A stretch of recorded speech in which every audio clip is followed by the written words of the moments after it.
Bienvenue en Corse, île de beauté, joyau de la Méditerranée, montagne dans la mer, comme aimait à l'appeler Guy de Maupassant. Les images, emphatiques ou non, ne manquent pas pour décrire la Corse. Il est vrai que la nature a modelé l'île et prend ici ses formes les plus diverses.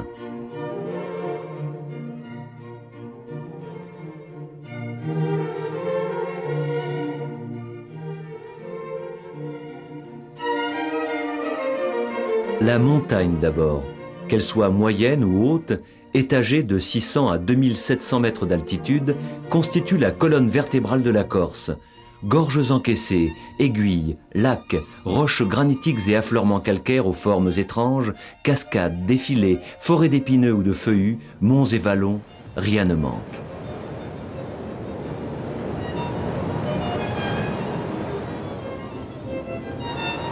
La confrontation mer-montagne offre de fascinants spectacles le long des côtes occidentales de l'île. Ainsi, dans la région de Porto, se succèdent falaises, corniches vertigineuses, criques, baies, écueils acérés.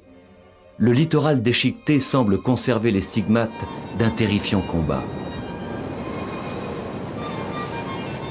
La façade orientale de l'île au sud de Bastia présente un aspect beaucoup plus pacifique. Le massif se prolonge en petites montagnes comme la Castagniccia, la Casinca, pour ensuite laisser place aux plaines de Bastia et d'Aleria. Autrefois marécageuses, asséchées après la Deuxième Guerre mondiale, elles sont aujourd'hui viticoles et fruitières. La côte est alors rectiligne, les plages sauvages de sable fin semblent s'étendre à l'infini.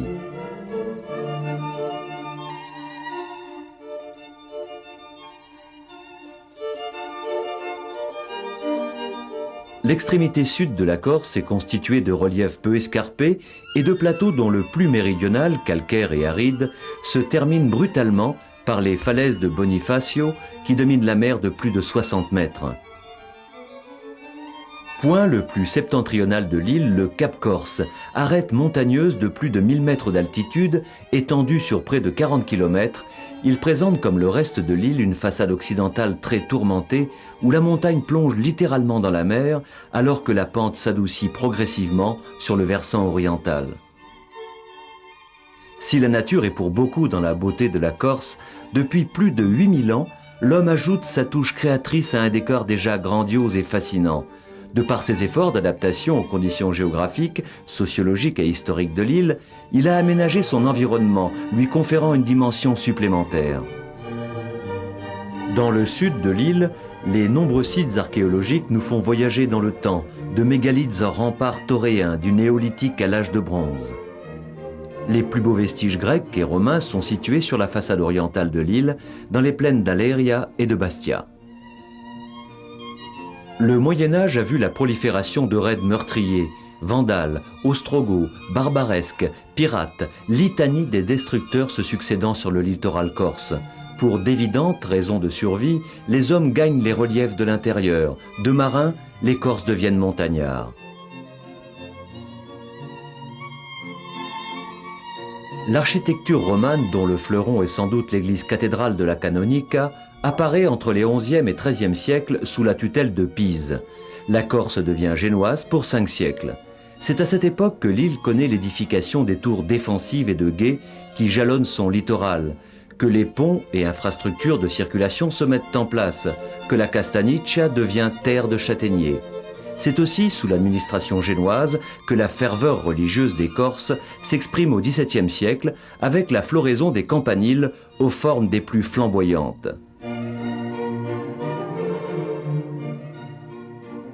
En 1770, la Corse devient française, mettant un terme aux ambitions indépendantistes de Pascal Paoli, ainsi qu'aux révoltes qui secouaient l'île depuis près de 50 ans.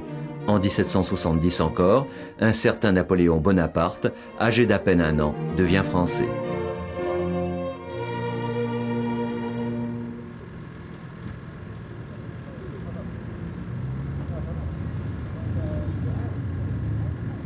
Ajaccio, ville de l'Empereur, aujourd'hui préfecture de la Corse du Sud, célèbre la gloire du petit caporal. De la maison natale de Napoléon à la cathédrale qui connut son baptême, Ajaccio se drape de couleurs chaudes, méditerranéennes.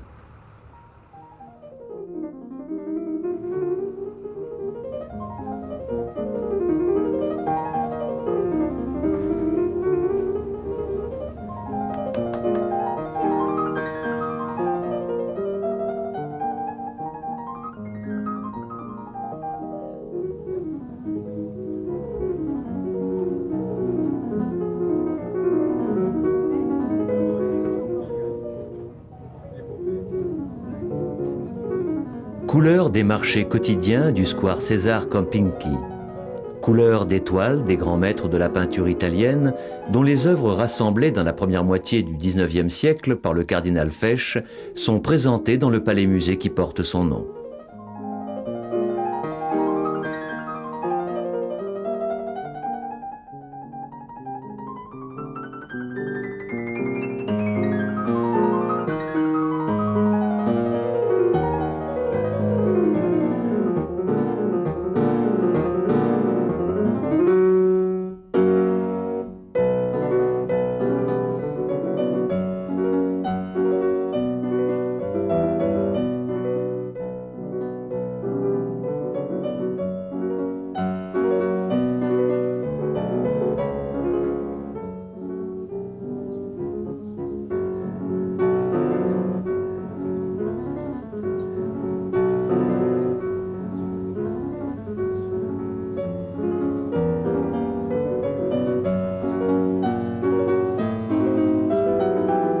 Couleur toujours, celle du port de pêche et de plaisance qui s'ouvre sur la grande bleue du golfe d'Ajaccio.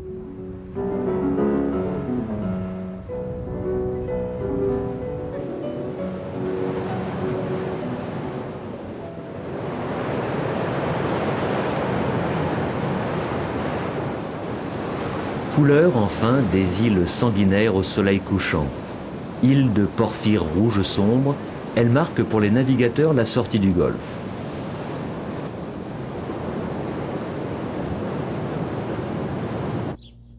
Filitosa, symbole archéologique de l'île. Si les statues menhirs tauréennes armées d'épées et de poignards surprennent le visiteur, elles ne doivent pas faire oublier que l'âge de bronze n'est pas la seule période d'occupation du site.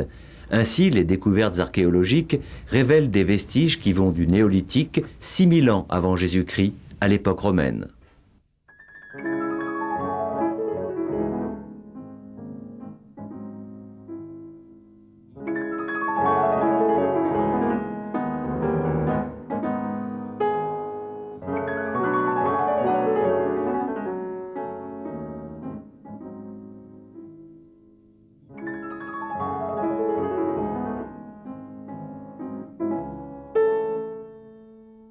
Non loin de Filitosa, en direction du sud, Propriano.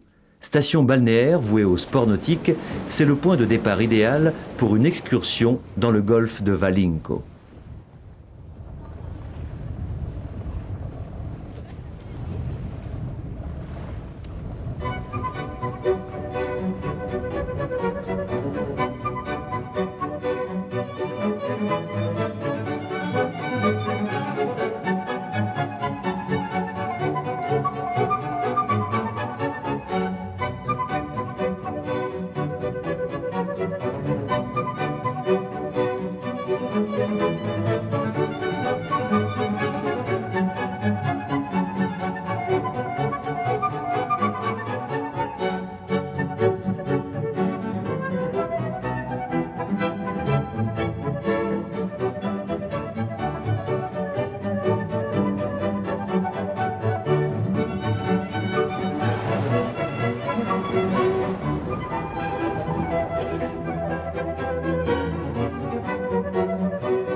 Dominant le golfe de Valinco, Sartène fut au Moyen-Âge le fief des puissants seigneurs de la Rocca. Bien que situé à 13 km de Propriano, son port naturel, Sartène fut victime de raids barbaresques au XVIe et XVIIIe siècle. Plus paisible aujourd'hui, la vieille ville et plus particulièrement le quartier de Santa Anna conservent le charme pittoresque de l'entrelac des ruelles moyenâgeuses.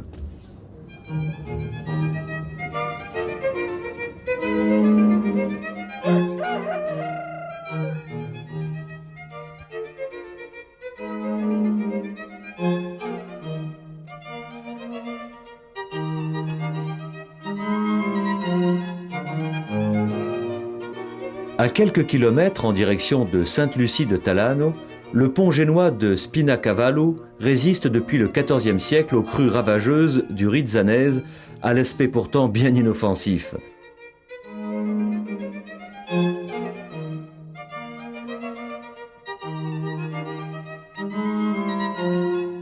Surplombant la vallée du Rizzanese, Sainte-Lucie de Talano ne doit sa notoriété ni aux jolies ruines du couvent Saint-François, ni à sa situation à flanc de montagne, mais à son gisement rarissime de diorite orbiculaire. Cette roche d'ornement, dont un bel échantillon sert de socle au monument aux morts du village, a été utilisée notamment dans la chapelle des Médicis, à Florence.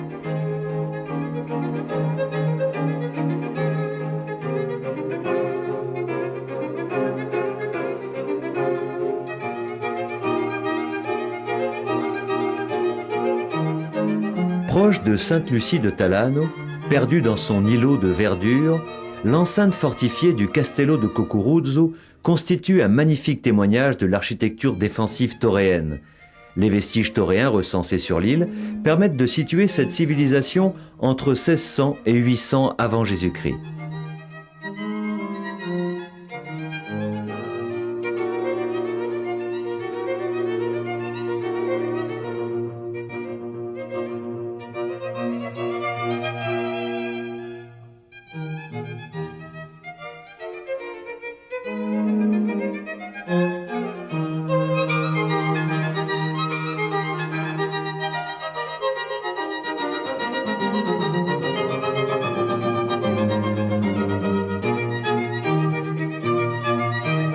En direction de Bonifacio, dans un rayon de quelques centaines de mètres, les menhirs de Stantari, de Renagiu et le dolmen de Fontanaccia, découvert par Prosper Mérimée en 1840, témoignent d'une intense activité humaine pendant la préhistoire.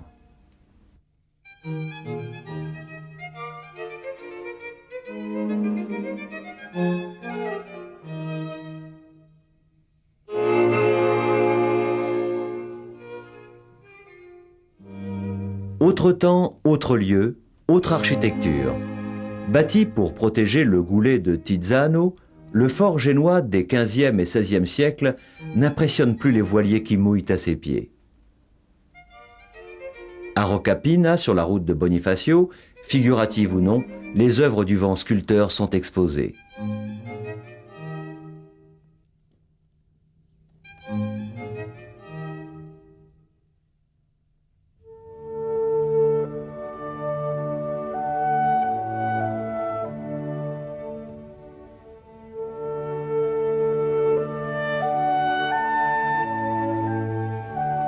Ville la plus méridionale de Corse, Bonifacio défie les lois de l'équilibre.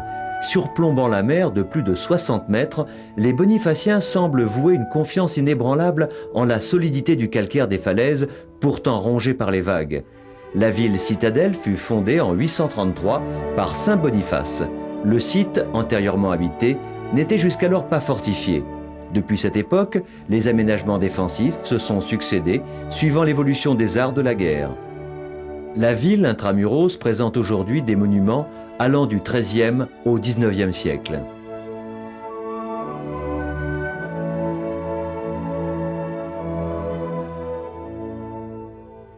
À l'extrémité du promontoire de Bonifacio, le cimetière marin ne laisse aucun doute quant à l'inspiration méditerranéenne de son architecture.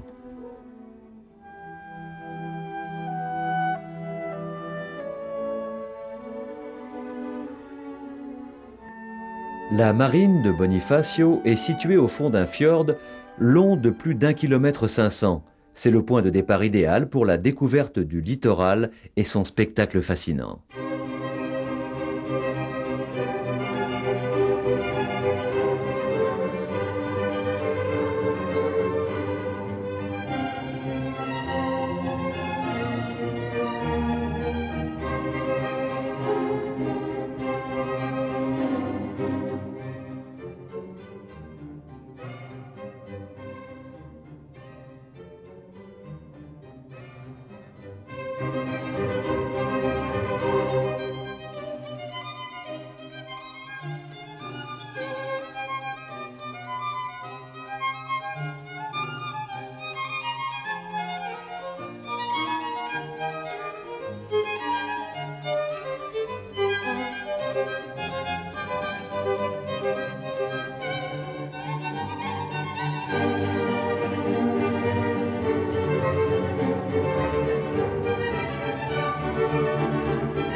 Entre France et Sardaigne, le détroit de Bonifacio possède une redoutable réputation auprès des marins.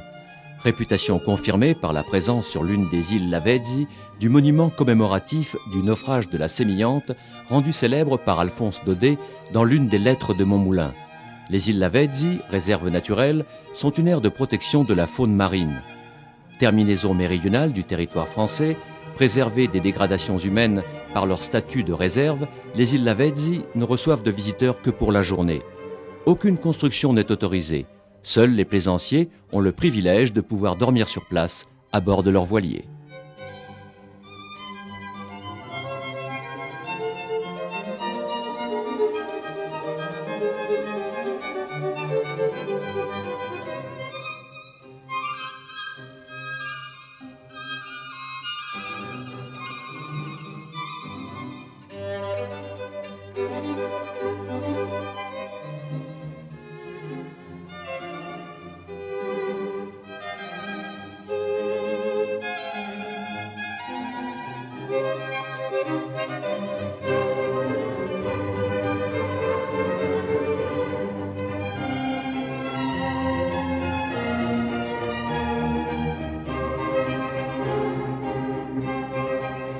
Entre Bonifacio et Porto Vecchio, criques, baies, plages paradisiaques et autres Édens se succèdent. Le tourisme nautique constitue certainement le meilleur moyen d'apprécier le littoral corse. 1000 km de côte, dont 300 de plages. Le tour de l'île permet ainsi aux navigateurs de profiter des abris enchanteurs que leur offre ici la nature. L'extrême limpidité de l'eau incite les plaisanciers à ajouter aux joies de la navigation celle de la baignade et de la plongée sous-marine.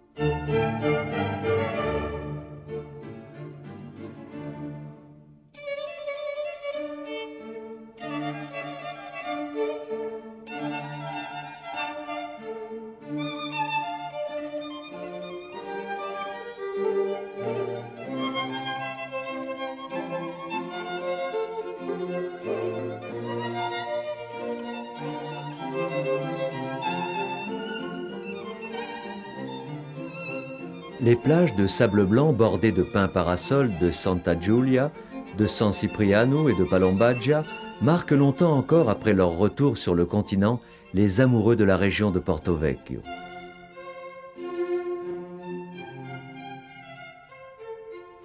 Terminaison orientale d'une large dépression qui coupe la Corse du sud, le golfe de Porto Vecchio est long de 8,5 km pour une largeur de 2,5 km.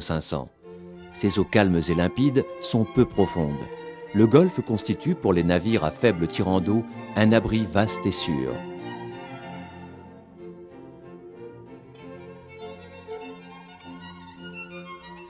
Au fond du golfe, jouxtant les marais salants, la ville, anciennement fortifiée de Porto Vecchio, domine la mer d'une 60aine de mètres.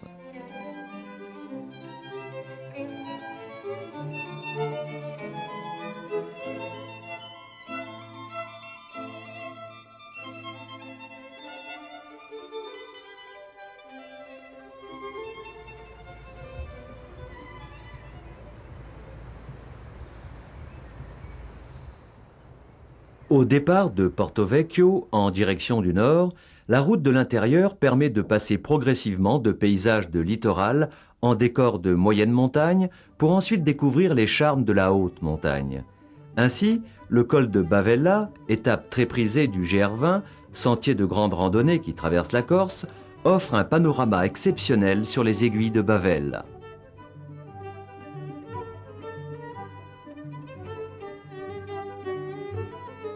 C'est à la variété des granites et à leur inégale résistance à la décomposition et à l'érosion que l'on doit ces paysages déchiquetés. Les arêtes des aiguilles de Bavella culminent à 1312 mètres. La forêt domaniale de Bavella, peuplée de pins maritimes, de pins laricio, de cèdres et de sapins, couvre 930 hectares.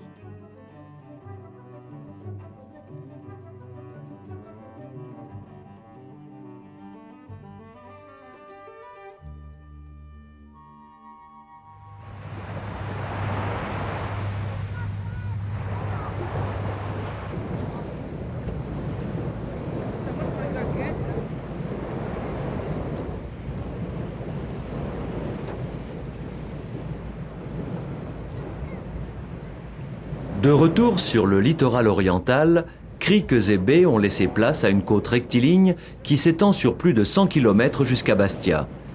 Cultures intensives maraîchères, fruitières, viticoles, le paysage de la plaine d'Aléria est marqué par l'activité agricole.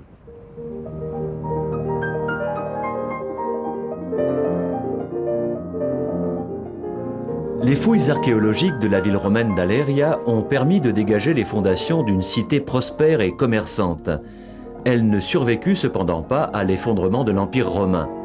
Ravagée par la malaria, Aléria fut victime de l'un des nombreux raids vandales et définitivement abandonnée par sa population au 5e siècle.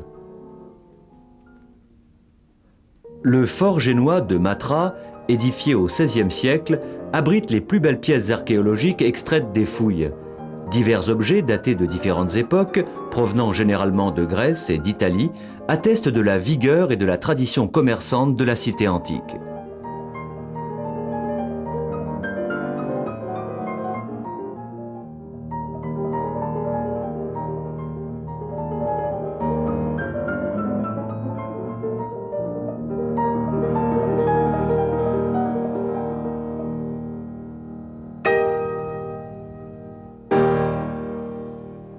En Castagniccia, semblant défier la nature, villages et hameaux sont autant d'îlots perdus au milieu d'une mer végétale.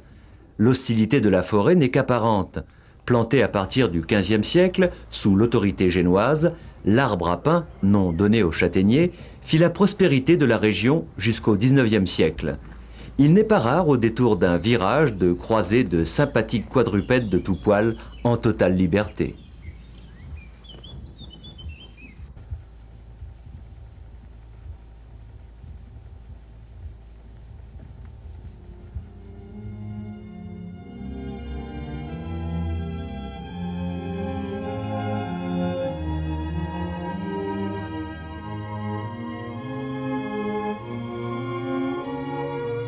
La Castagniccia fut aussi un haut lieu du nationalisme corse.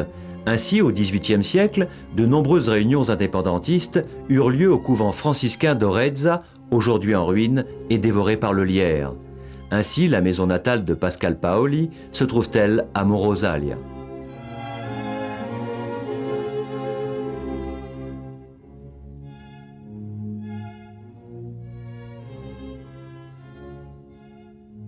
Au nord de la Castagniccia, la Casinca domine elle aussi la côte orientale. De Loreto di Casinca, le point de vue sur la plaine de Bastia ne peut laisser indifférent. Bâti autour de son campanile, sur une terrasse naturelle, le village est constitué de maisons de schiste vert au toit de lauze.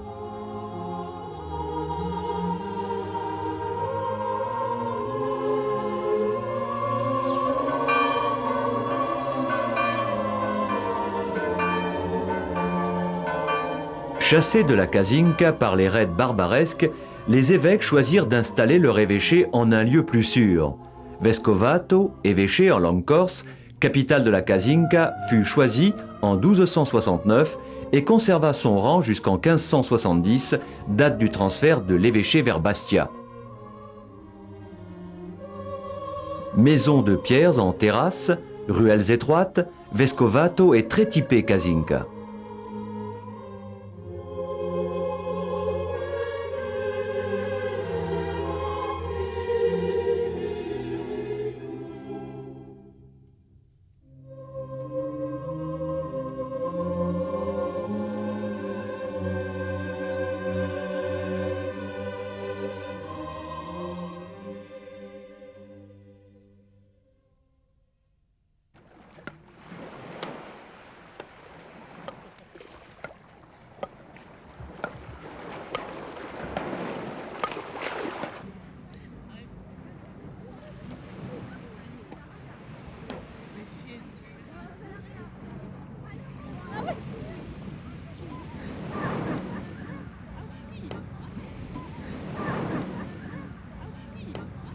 Situées sur un étroit cordon littoral entre l'étang de Biguglia et la mer, les longues plages rectilignes de Borgo sont très appréciées des habitants de la région de Bastia.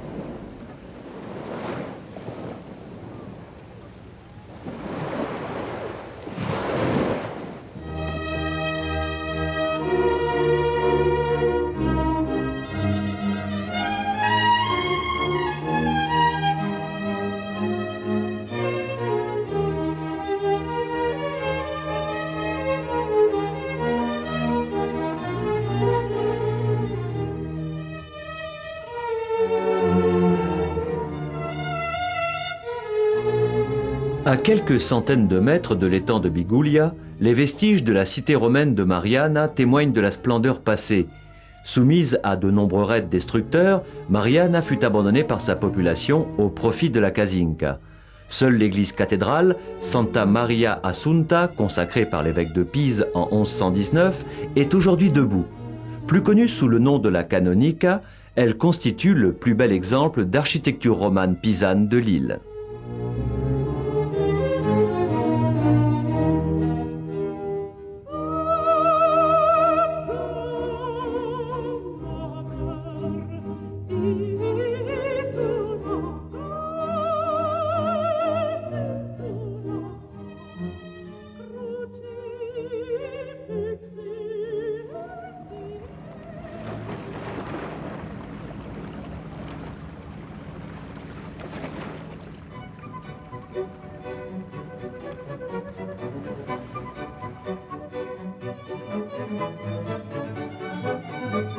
Bastia, préfecture de la Haute-Corse, ne doit sa configuration actuelle qu'à la fin du XIVe siècle.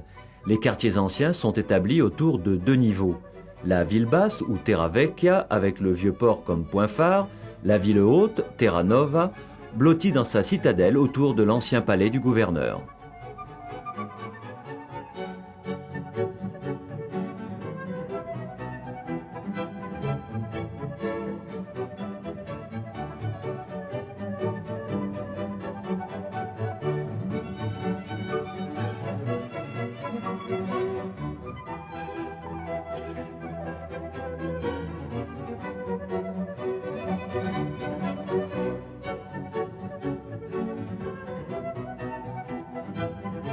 Tracée à la fin du XIXe siècle sous Napoléon III, la départementale 80 effectue le tour du Cap Corse.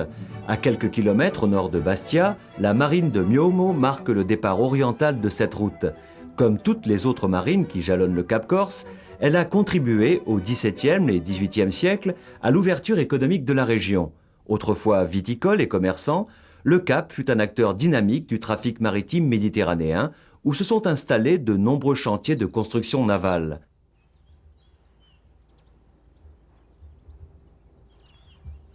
Le Monte Stello, point le plus haut du Cap Corse, culmine à 1307 mètres d'altitude. De retour sur la côte orientale, Petite Crique, Marine et Tours génoise se succèdent.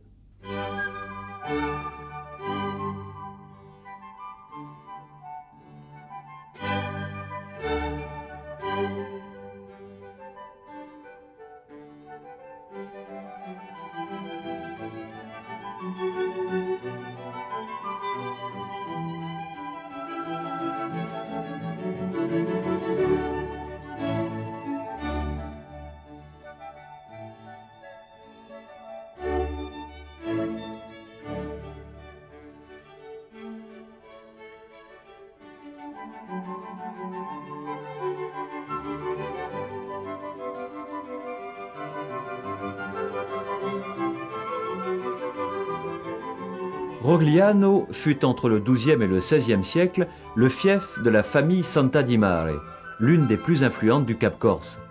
La commune étage ses 7 hameaux à l'abri du mont Poggio.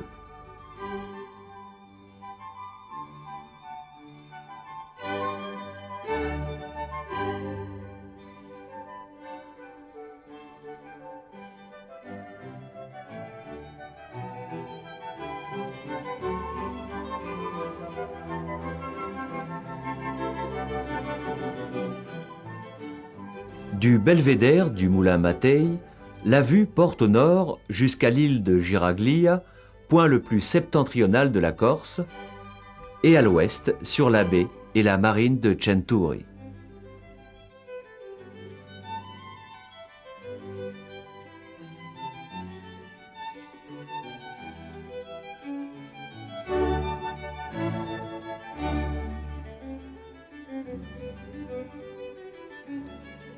Redescendant le Cap Corse en direction du golfe de Saint-Florent, la route en corniche permet de découvrir une côte occidentale plus escarpée et tourmentée.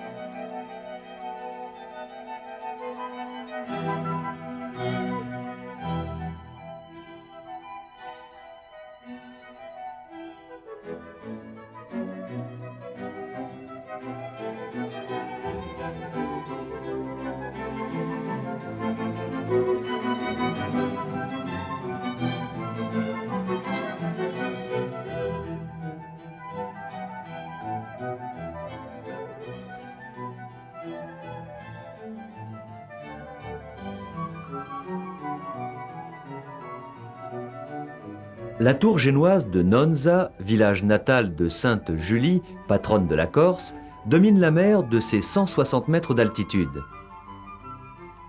Abritée au fond de son golfe, protégée à l'est par le Cap Corse et à l'ouest par le désert des Agriates, la station balnéaire de Saint-Florent possède une solide réputation en matière de nautisme de plaisance.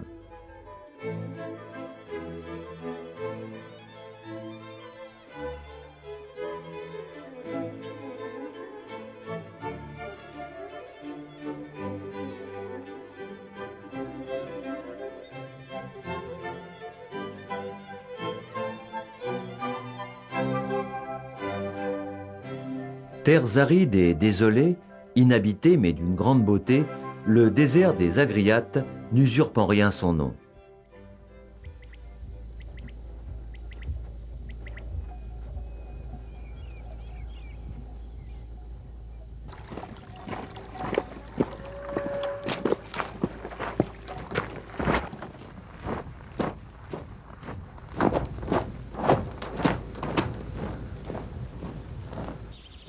Si la Corse est une île, c'est aussi un vaste massif montagneux. Le GR20, l'un des plus fameux sentiers de randonnée français, permet de traverser l'île à son rythme, d'un gîte d'étape à l'autre, en profitant de paysages extraordinaires. Dans le parc naturel régional de Corse, le lac de Nino ne peut laisser indifférents les amoureux de la nature.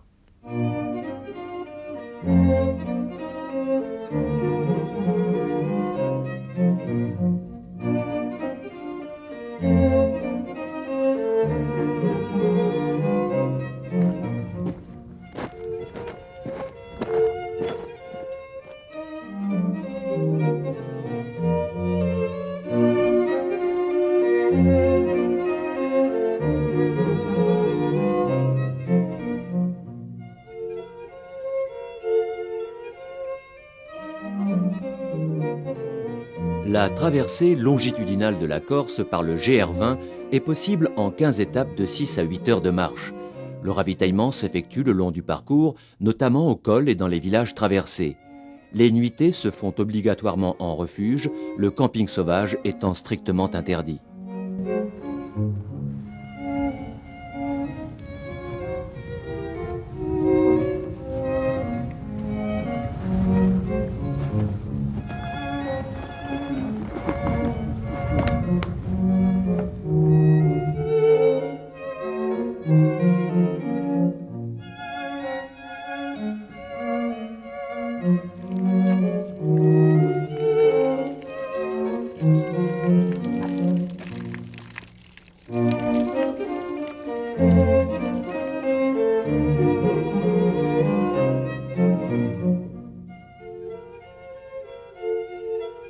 La haute montagne corse n'a rien à envier à celle du continent.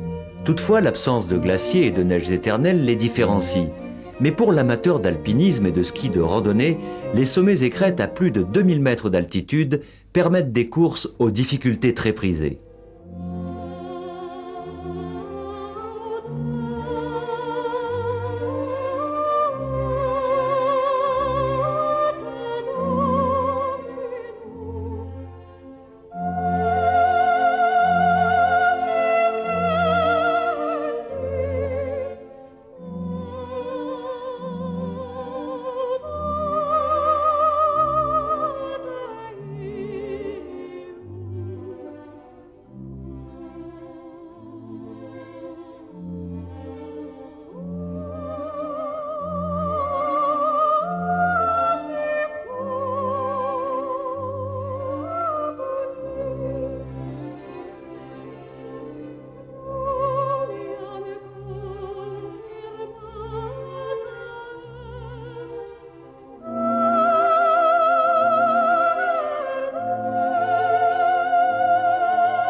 À 1711 mètres d'altitude, l'un des 7 lacs du Monte Rotondo, celui de Melo, donne naissance à la Restonica, dont les gorges encaissées descendent vers Corte.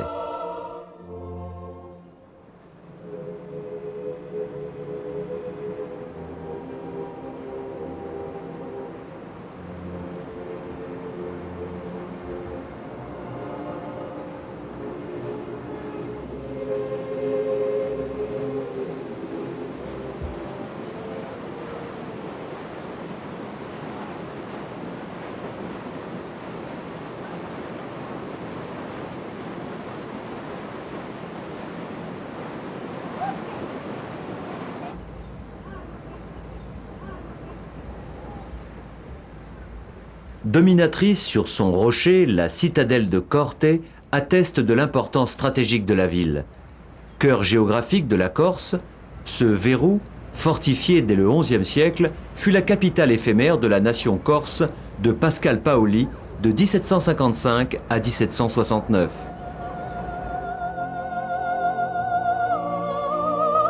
La route Bastia-Ajaccio, en amont de Corte, longe les aiguilles de la Popolasca. La voie ferrée, parallèle à la route nationale, a permis à l'ingénieur Gustave Eiffel d'exprimer une nouvelle fois toute la mesure de son talent.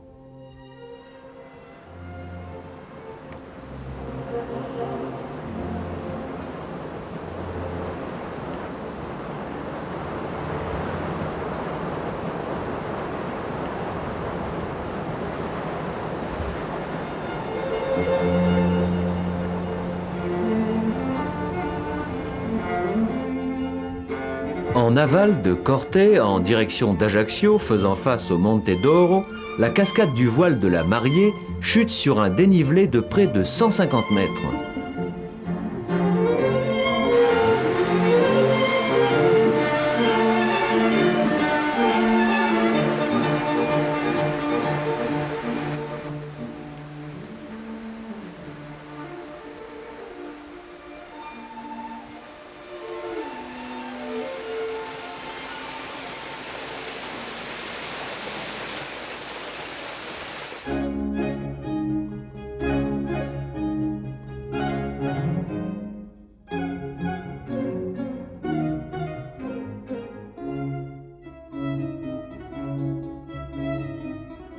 Quittant l'intérieur de l'île en direction de la côte occidentale, les collines du nord de la Balagne abritent de nombreux villages au charme certain, comme ici, Sant'Antonino, perché sur son nid d'aigle à 500 mètres d'altitude.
Capitale de la Balagne, Calvi est aujourd'hui une ville balnéaire très prisée.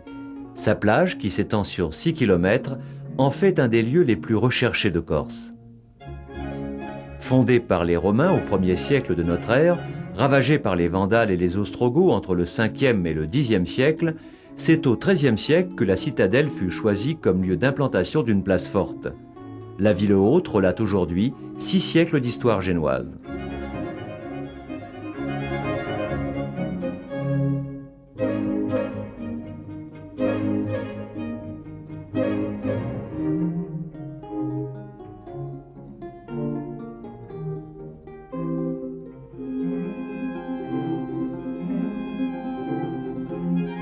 L'église Saint-Jean-Baptiste, fondée au XIIIe puis reconstruite et érigée cathédrale au XVIe, peut être assimilée à un véritable musée d'art religieux.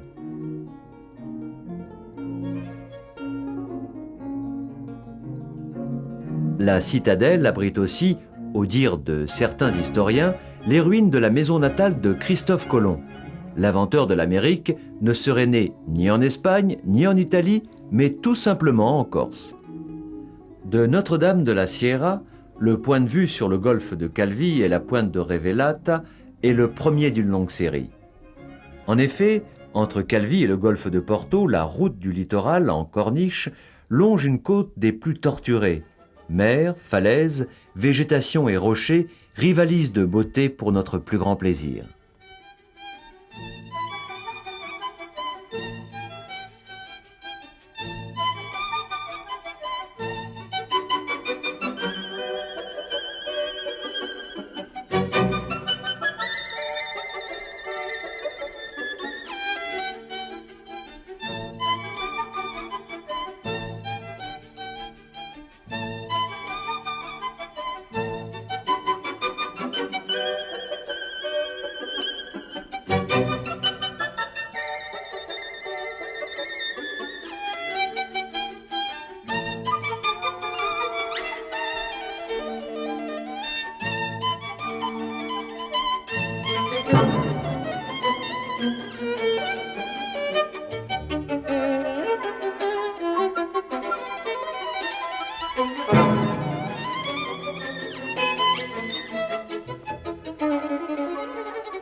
À l'extrémité nord du golfe de Porto, la presqu'île de la Scandola déchire les flots de ses porphyres rouges.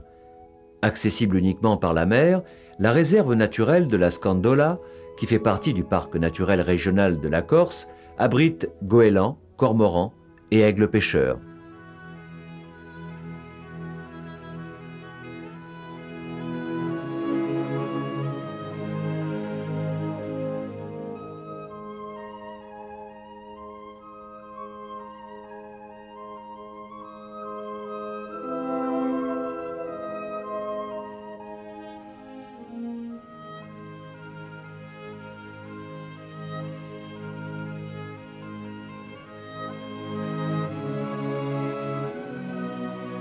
La côte sud du golfe de Porto contient l'une des curiosités naturelles les plus fascinantes de l'île, les calanches. Véritable cathédrale minérale, chaos granitique, sculpture baroque, l'érosion fut certainement dirigée par une divinité corse.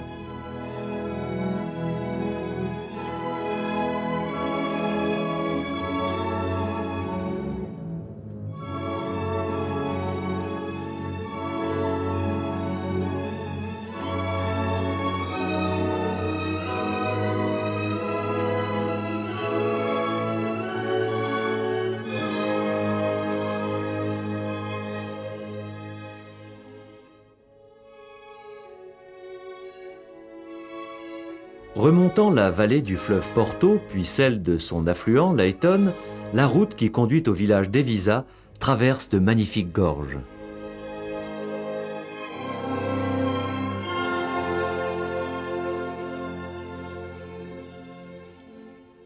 Dans un pays humainement presque vide, le village d'Evisa est situé sur un promontoire entre les profondes vallées de l'Ayton et la rivière de Porto. Le village est ceinturé par la forêt d'Ayton, constituée pour plus de 50% de pins laricio, autrefois hautement prisé des Génois pour la construction navale. La forêt s'étend sur une superficie de quelques 1700 hectares, étagée entre 800 et 900 mètres d'altitude. Parfaitement entretenue, elle bénéficie des efforts conjugués des hommes et des animaux domestiques, cochons sauvages et chèvres en semi-liberté dans les sous-bois.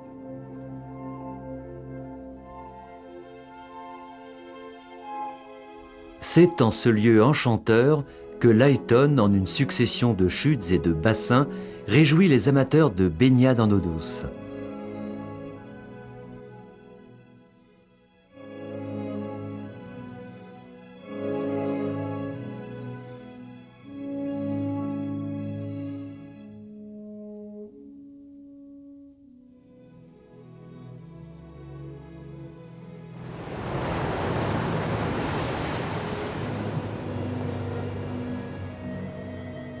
C'est à Porto que se termine notre voyage en Corse.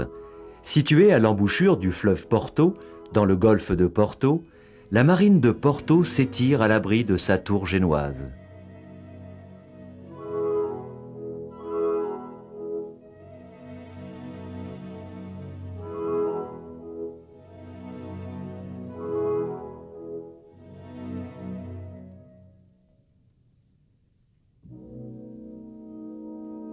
Dans un dernier coucher, le soleil, défiant les porphyres rouges alentours, se pare de couleurs flamboyantes pour un final inoubliable.